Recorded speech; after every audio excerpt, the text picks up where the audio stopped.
As the government shutdown now enters day 34, the Trump administration has until noon today to share how it plans to comply with the federal judge's order to fund SNAP. Meantime, millions are waking up to find their health care costs are set to soar.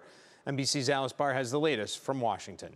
A critical deadline today with more than 40 million Americans waiting for low-income SNAP food benefits to kick in after funding ran out in the government shutdown. It's really disturbing to see that some of our most vulnerable people are at risk. Food drives across the country as long lines from Houston to LA demonstrate the urgent need. I'm seeing a lot of people that I can see in their eyes they never thought they'd ever be in a food pantry line. The Trump administration has until noon to respond to a federal judge's order to use contingency funds to restart the benefits. President Trump deflecting blame to Democrats. If they vote to open the country, it's open up immediately. We don't even have to think about that. While on CBS's 60 Minutes, he again called for the nuclear option, getting rid of the filibuster to reopen the government without needing votes from Democrats, who are holding firm on health care provisions as part of any funding deal. The Republicans have to get tougher.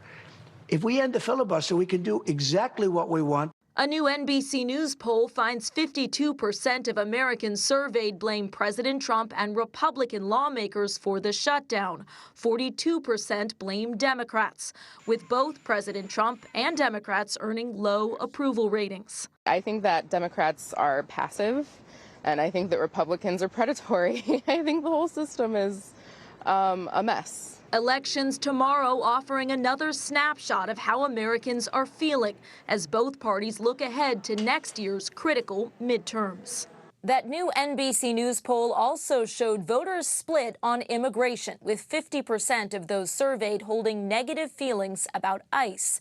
Asked about ICE tactics on 60 Minutes, President Trump said he felt they hadn't gone far enough to get people out of the country, blaming liberal judges for holding them back. In Washington, Alice Barr, NBC News.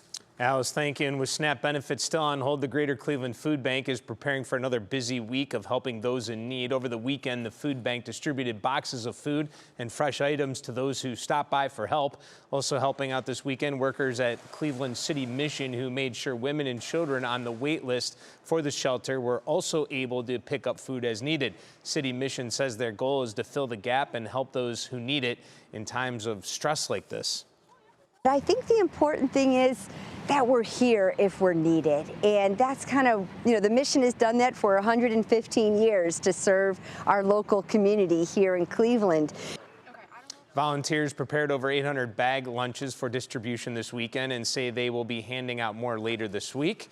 And remember, if you or someone you know need help, scan the barcode with your phone or go to our wkyc.com website. We have a complete list of local food banks and pantries offering support in Northeast Ohio.